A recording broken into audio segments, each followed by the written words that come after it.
So about 9 years ago, I remember I was graduating from Bible college, and I wanted to be in ministry. And for some reason, that year, I couldn't find any church positions for me to fall into, and I ended up working in this lumber yard from 5 p.m. to 5 a.m. in the morning, and it was not a fun job at all. And I remember being angry and asking God, why is this happening? I want to follow you, I want to serve you, and I don't understand why I'm here. And then I remember I had during my break, I saw on the paper that there was this men's shelter nearby that was hiring for intake workers. And so I applied, and I remember my first interview was at some small little room, and I didn't think anything of it. It wasn't anything special. But my second interview was at the men's shelter, and I remember the shelter was very stinky. It was sometime in July, so it was warm, and I don't know if you've ever smelled stinky socks before, mixed with sweat and urine and all sorts of things. But the shelter was rich with smells, and I remember as I was walking, I felt the Lord speak to me and say, EJ, this is the smell of people I love. Now go love them. And so I started in this crazy adventure of serving people in the margins, and they taught me all sorts of stuff about grace and love and how God interacts with them.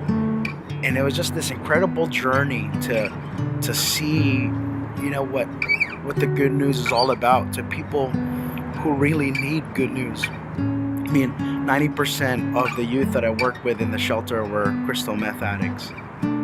No, but then another discovery came. I went through another transition time in ministry, and then I was trying to figure out what I want to do next. And I remember first thing came out of my lips.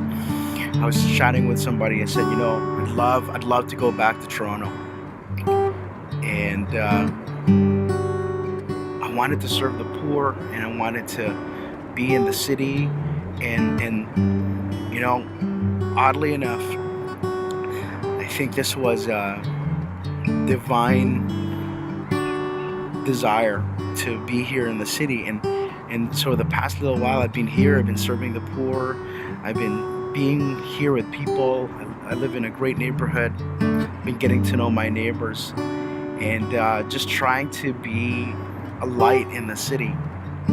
Then I remember a few years ago I chatted with Mission Canada, and we were talking about urban ministry. And so I told them I've been here in the city, I've been doing all this stuff, and then they asked, maybe would you like to come on board? And then I thought about it and I prayed about it. I was in a good spot. I was working at Evergreen Center for Street Youth. We were doing some pretty incredible things. We were serving drug dealers and prostitutes and pimps and kids with heavy addictions, and but I just had this sense that I had to strongly consider it, because this wasn't just about serving the poor anymore and serving the city. It was also about serving the fellowship. Now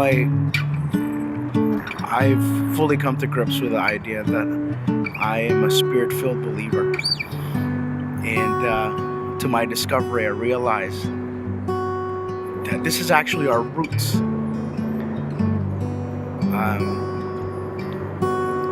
The birthplace of the POC started with people who were in the margins, seeking out after God in the city, right here in Toronto. Actually, literally from this location, just down the street. And that's what this ministry is about. This ministry is about trying to capture our city. And maybe the best way to capture it is nothing new. It's not some new strategy for reaching people who don't know Christ. Maybe it's just right embedded in our history. Maybe if we serve the poor and call after God in the downtown core, we'll see God move again. And that's what I want to do. That's what I want to be part of as an urban missionary for Mission Canada here in downtown Toronto. It's my desire for people to see and catch a vision, to serve people on the margins and be here and be in the city and be a light. So my name is EJ, and I am the urban missionary for downtown Toronto.